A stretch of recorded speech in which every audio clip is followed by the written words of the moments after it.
बऱ्याच कमेंट आले होते त्या बेसनाच्या लाडूची रेसिपी दाखवा.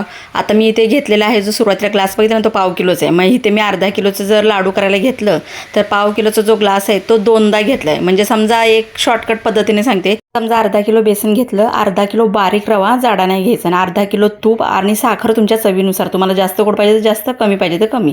आता हे कसं करायचं आहे तुम्ही सुरुवातीला बघितलं असेल. तो थोडं थोडं तूप घ्यायचं आणि थोडं थोडं बेसन टाकायचं आणि ते गुलाबी होईपर्यंत असं तुपातच भाजायचं आहे नुसतं. आणि त्याची मग लेअर एका ताटात अशी परातात टाकायची.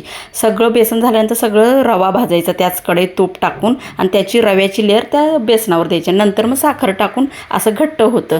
आणि मग हे तुपातले लाडू असल्यामुळे पगळतात बरं का. 1 ते 2 दिवस सेट व्हायला लागतं. जे आधीचा व्हिडिओ बघितला सेट झाल्यानंतर मस्तपैकी असे लाडू तर खव्यासारखे लाडू होतात. तोंडात घालतात एकदम विरघळतात. खूप भारी लागतं. पण ह्याला तुपाशिवाय चव येत नाही बरं का. नाही तर पिटाळ लाडू होतात.